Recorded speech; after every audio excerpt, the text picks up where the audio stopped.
So before we start, we want you guys have something to announce, right? You have something that you're doing together, and then we're going to discuss how you compete, and they're probably trying to kill each other. So let's start with that. So let's begin with that. So why don't you start, Neela? Yeah, so today we announced an exclusive partnership that Crate & Barrel and Zola will partner to offer Crate & Barrel products on the Zola platform. About 3,500 of our most unique and sought after gift registry products. And from our perspective, really, it's we see the growth of the digital innovation of a company like Zola. And whilst we have a 40-plus year tradition in gift registry, we're the number 3 player in the market, we recognize that our customers want to shop where they want to shop. And so this is a way for us to partner with an innovative digital company and also to access customers in a different way. So we've started Zola really with the mission of letting people register and plan their weddings however they want.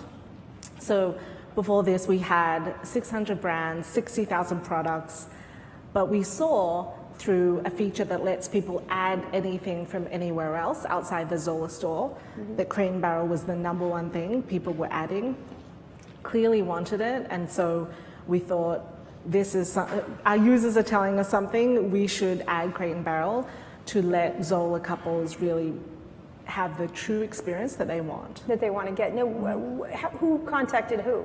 I'm curious how these things come together. Well, we could see that couples had registered for millions of dollars every year of Crate & Barrel products that they wanted, so we were able to go to Neela and her team and say, this is a reason we should work together. And how did you think about that? Because they're a direct competitor to you in an important sector of your business. Well, that's one way to look at them, but you know, we see growth in our registry business, and we offer a number of unique things. And you know, we have 20 stores and 20 events in every store we have, which offer customers the opportunity to meet with a local florist and a local patisserie. And so we're very much about the experiential, customized, personalized gift registry experience.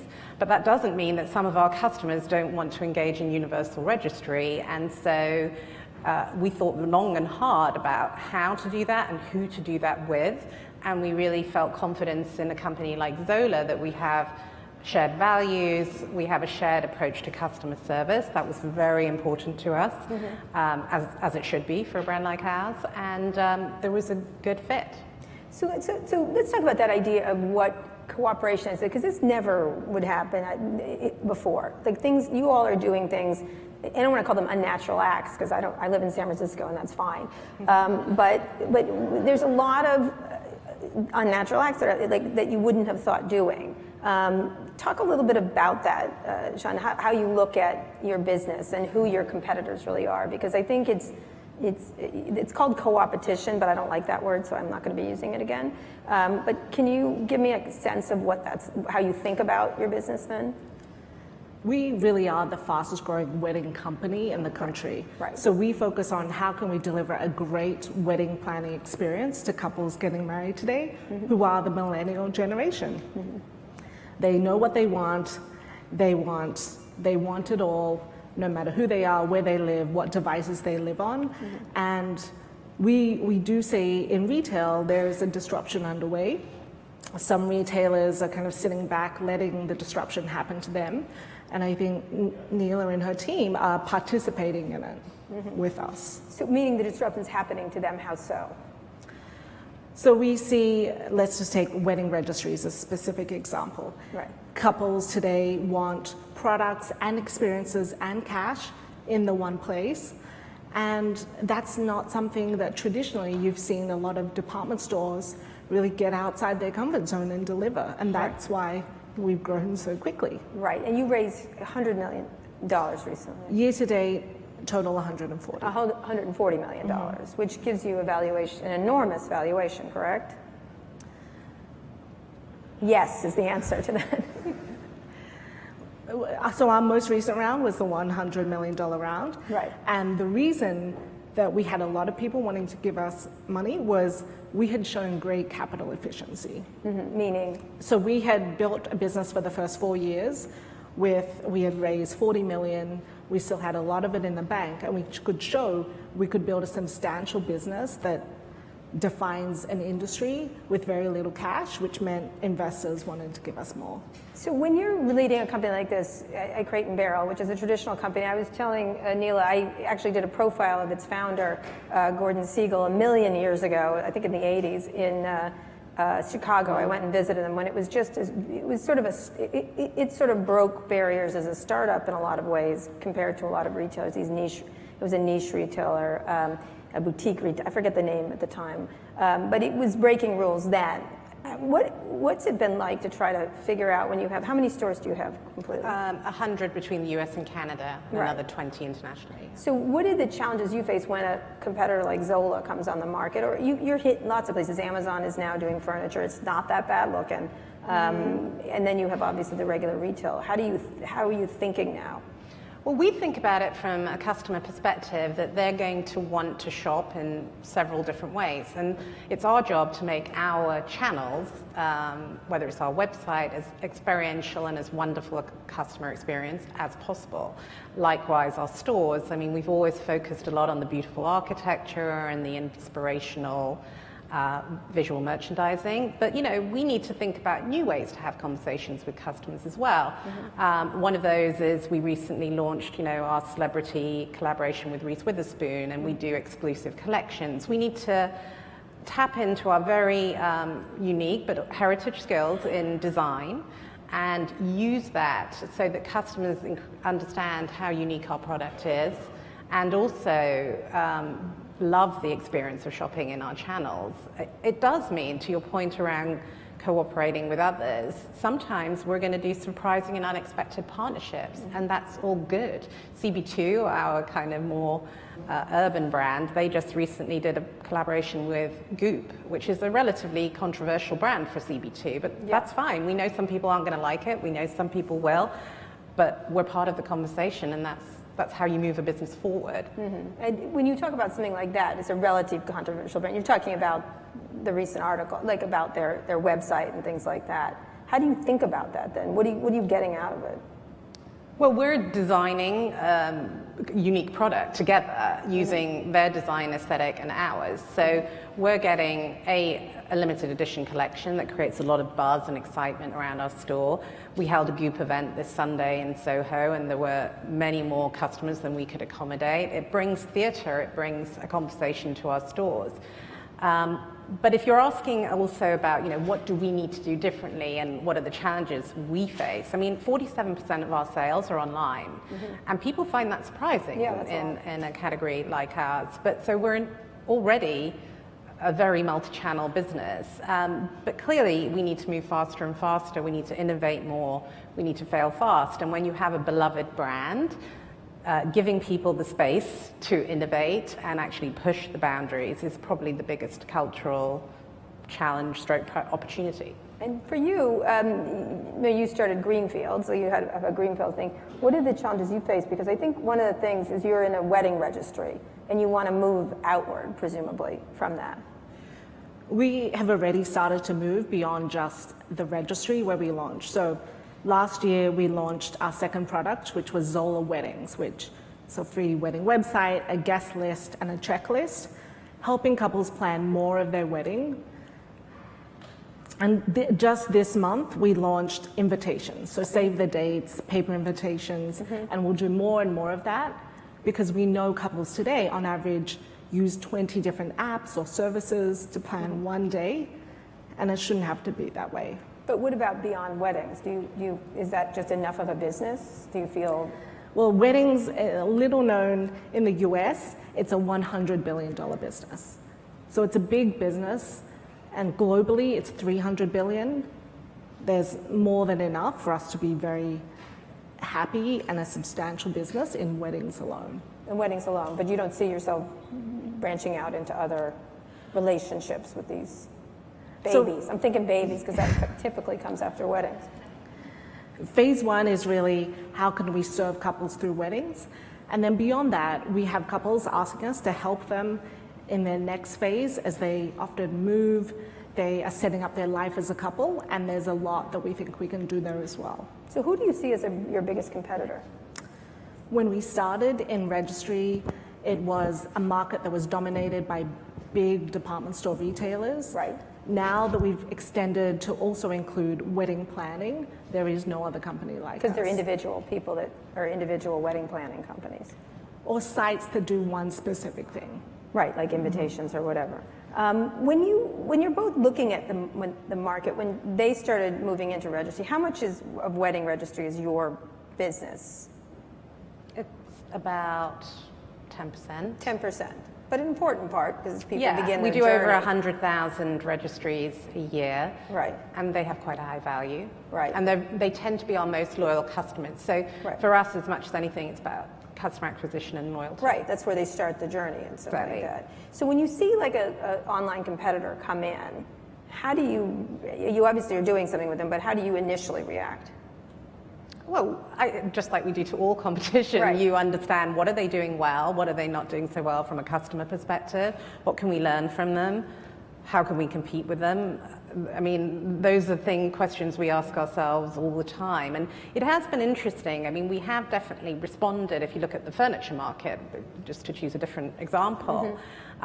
We've launched design services in our store, and that's become a very big driver. And it's really leveraging our very experienced associates that we've actually had all along to really do in-home consultations, to really work with customers on helping them really customize and personalize their space. And that's been super successful. And, you know, that's something that is unique to our store platform and our associate base.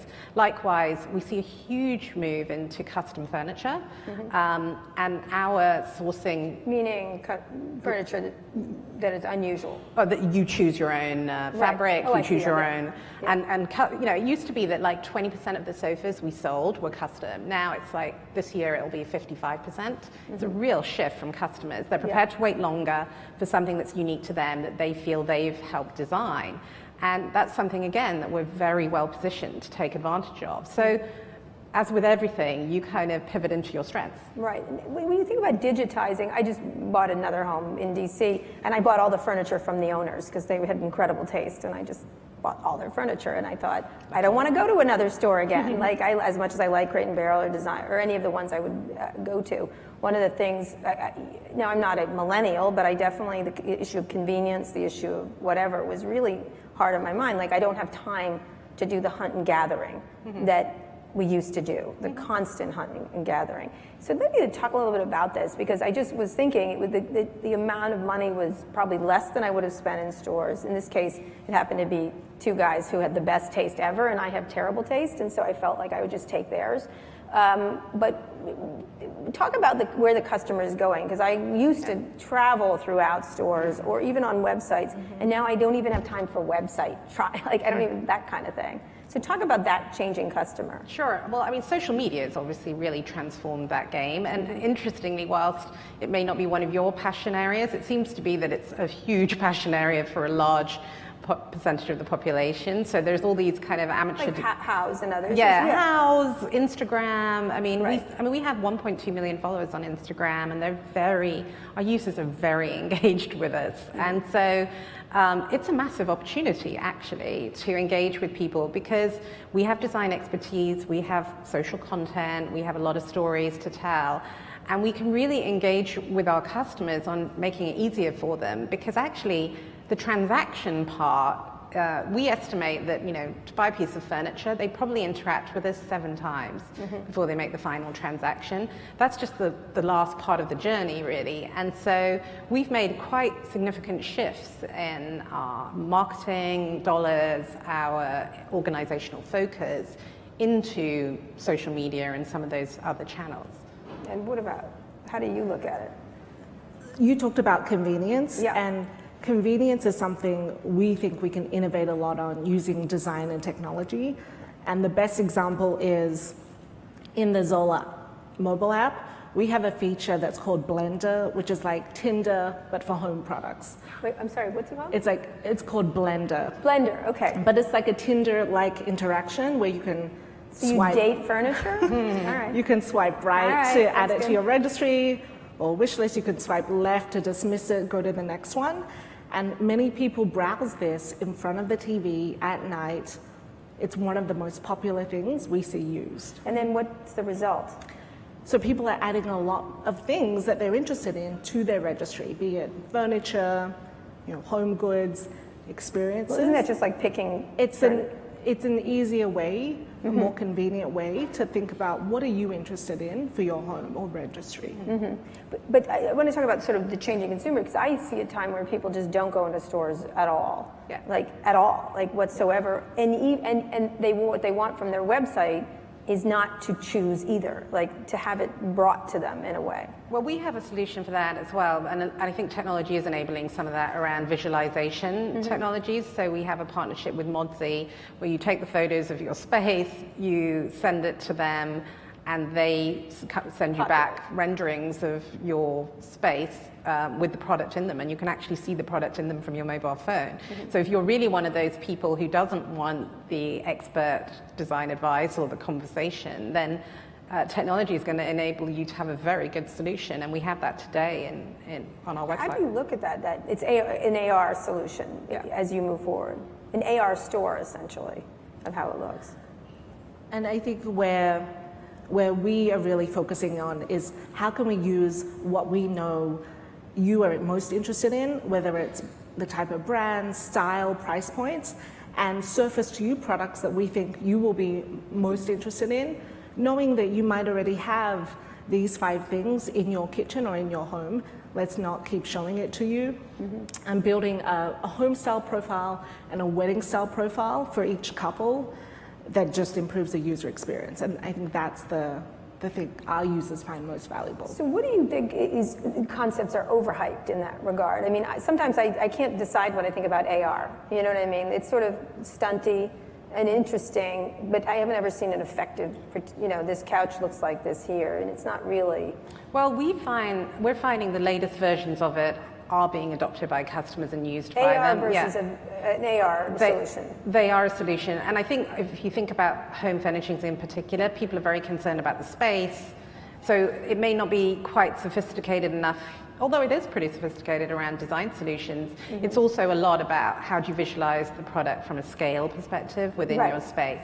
And so that is working, and we launched it recently with CB2, which is obviously a brand that's more digital, it's 75% online. And the uptake's been huge. So I think there is real customer value in that. I think there are some I think VR especially is one where it's yet to be proven, and I think there'll be other industries that do that before retail. How do you imagine that would work? VR? Yeah. Well, I mean, obviously with our customization options, if you could visualize the sofa changing in front of you at scale, as opposed to an image. That's something that I can imagine customers will want to do. Just at the moment, the biggest application is like the Lowe's kitchen cabinetry thing. Right. And as I said, because that's such a trend that customers want to customize and personalize their product, you can imagine that they're going to want some kind of visualization technology to do that. And where do you see some of the future things going, besides just making it easier? Because convenience is what you're selling in a lot of ways. Convenience, it's all in one place. The vast majority of it is better value than you find anywhere else. And where, the way we think of AR and VR and any other new technology is this something that our couples and customers are begging us to build? And for couples in this life stage, they are not yet begging us to build that. What they are asking for that we're building is a lot more around visual search. How could we improve that experience of discovering new products, and how can we use intelligence that we've gathered through Registry to build that? That's scary. I know. It's like a sauna out there today. I'm sorry, go ahead. Sorry, what you were saying. So you can imagine, as a couple, you are first defining what is your wedding style for the first time. And this is actually something Scott Galloway talks a lot about, is a lot of e-commerce experiences are more tedious shopping experiences. We're in the business of how can we bring joyful discovery into an e-commerce world. Yeah, tedious is exactly the right word. It's 100% correct. It's I mean, I never thought I'd yeah. say that it's too slow for me, at this point. Recently I've been looking at a lot of, and it's tedious. It's just to find what you want and understand it is really difficult. So talk a little bit about sort of the customer trends, and then I do want to talk about where, like with you all, when you think about who your biggest competitors going forward, are you worried about Amazon's efforts in this area or other large retailers? Well, it's an attractive space, the home space, so clearly a number of people will enter it. There are some things that are not easy to replicate about the home industry, having worked in other industries in retail. I mean, specifically the sourcing base. I mean, 95% of our products are unique.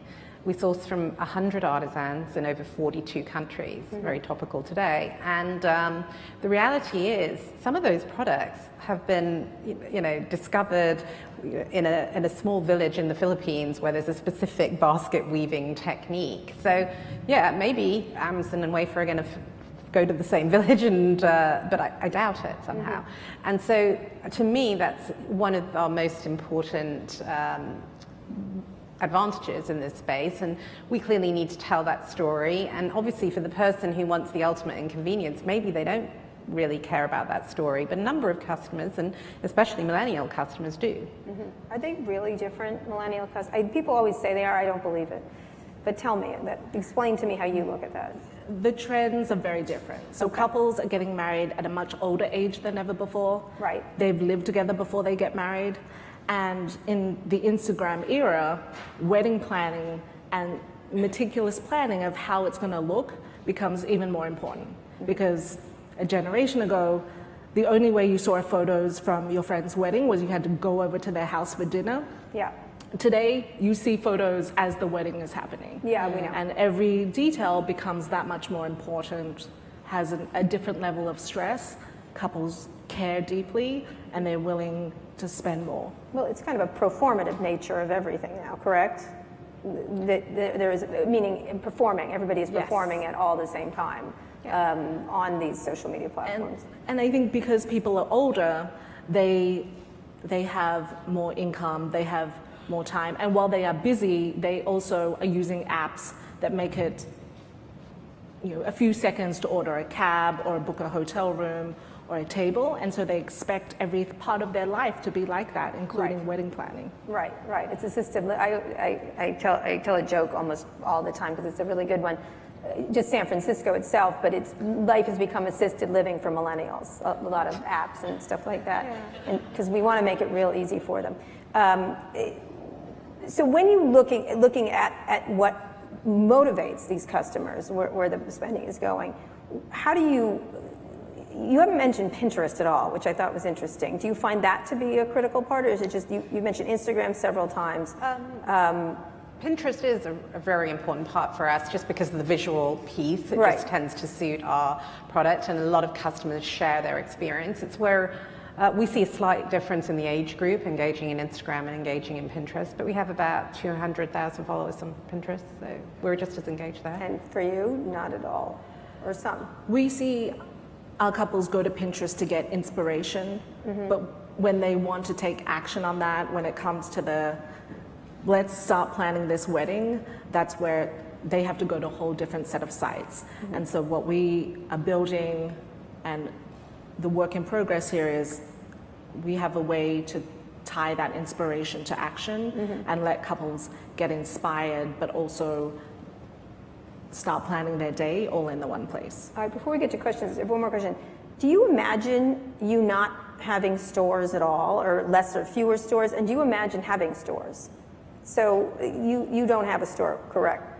Not right now. We've done a series of pop-ups that are experiments. Which you've done what in? You've done precisely what's worked when you've done those. It's really a place that couples can go and touch and feel specific things that they're interested in checking out that they haven't seen before. So that's called a store, yeah. But they don't buy anything, they don't take anything home. They just admire it, they go around and... They see if they want to add it to their registry, or they want to get it as But do you imagine doing a store? Are you planning a store? Yeah, we'll continue to experiment with that. With pop-ups, but not a permanent store where you would sell things? Not right now, and the reason is because our business is great in that there's a very specific time that everyone wants to go and set up their registry, is most interested in touching and feeling, which Right. means we don't need a 24/7 store. We need it during a certain time of year, which is Certain time of popular. year. And what about you?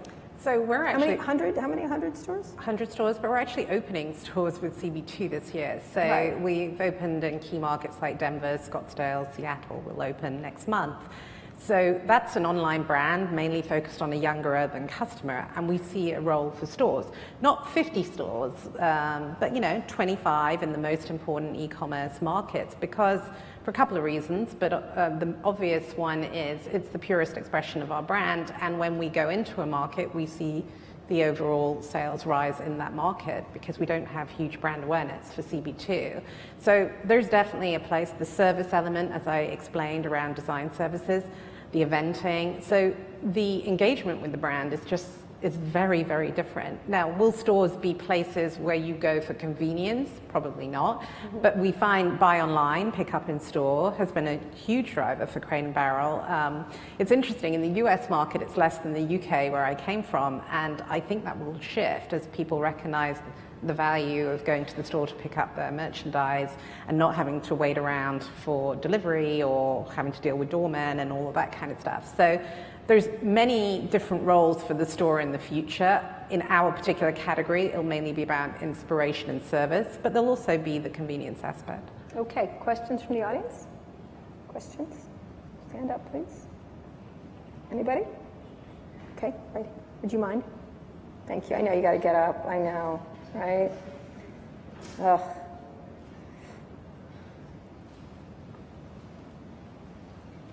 Hi, thank you. I was curious, when you mentioned buy online, pick up in store, how are you dealing with the e-commerce fulfillment piece of that? This is a question for Neela, because we're in that field and we're seeing that a lot of retailers are trying to cross that chasm between online and brick and mortar, but the fulfillment piece is a nightmare for a lot. And I'm wondering, how you're dealing with that sort of that disconnect, because it's not what retail stores meant for, but it's something that obviously you need to, provide for as a service for your customers. It's interesting because it's a very complex problem to solve, and I could spend a lot of time answering that question, so I'll try and be brief. Because when I was at Tesco, that was a huge thing that we needed to solve for, because we had split inventory and split warehouses. In Crate & Barrel, we're lucky enough to have had one pool of inventory from the beginning, so we've always had multi-channel inventory, which makes it much easier to therefore service the stores from a logistic perspective, and single pick in all your warehouses regionally. Otherwise, we would have had to reconfigure our network completely. Okay. Question? Yeah, Brett with Kuru Footwear. This question is more for Zola. It seems like you have to get your customer right at that life event of getting married, and if you don't, it's too late. So what's your whole acquisition strategy around making sure you're in front of that customer when that life event is about ready to happen and start planning for it? That's a great question. Good question. Yeah. And this is actually one of the big lessons that myself and the team had from our previous work in e-commerce, which is how do you develop an e-commerce product that is inherently viral?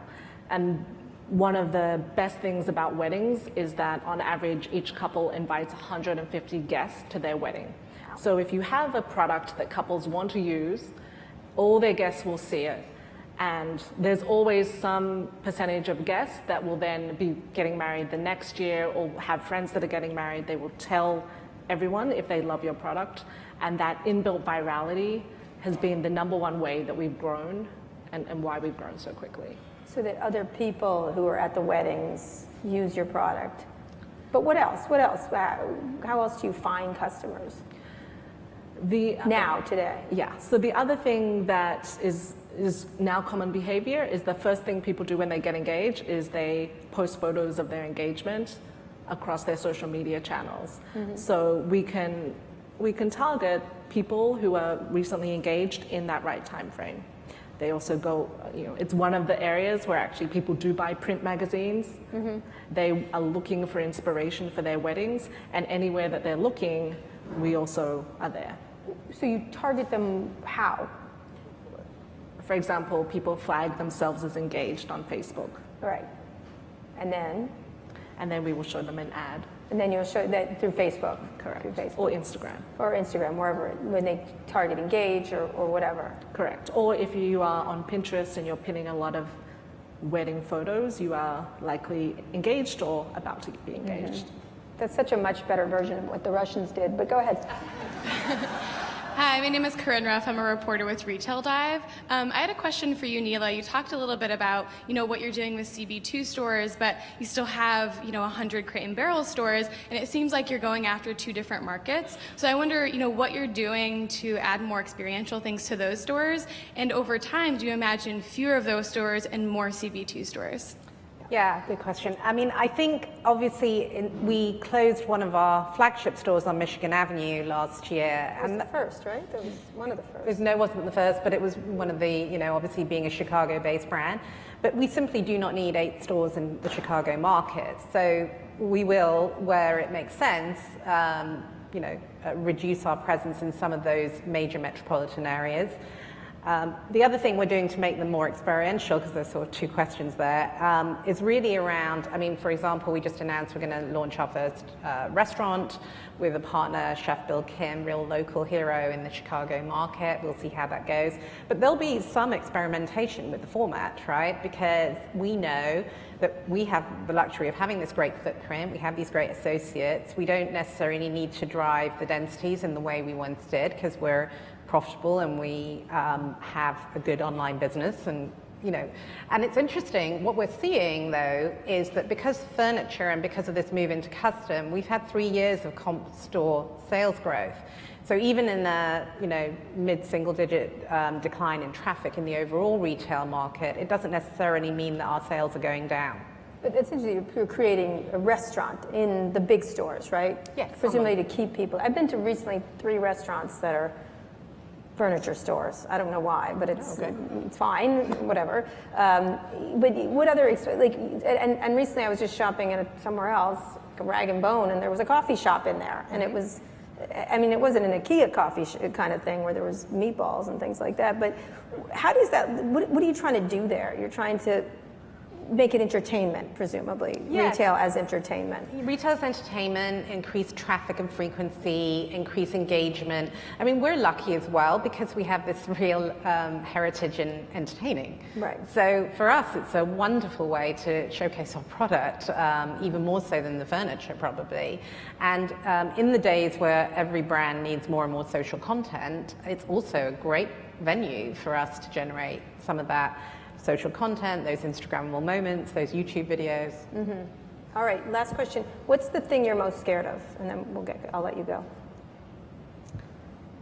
As we think about how do we help the couple with each part of their wedding planning journey, there's 20 things I want to do next year, but we can take 3 big bets, and so we need to make the right decisions. So you're scared of not making the right decisions? Well, if we pick the wrong thing in a environment where we have to focus on the things that will have the biggest impact on the business and the customer, we need to get it right. What about you? I don't really feel scared very often, but a healthy level of paranoia probably around just, pace. For brands like ours and cultures like ours, moving at pace, failing fast, moving on, not overthinking everything, and maintaining the kind of the wonder and magic of our brand, but expressing it in new ways. All right, thank you so much, Shan, Neely. Thank you.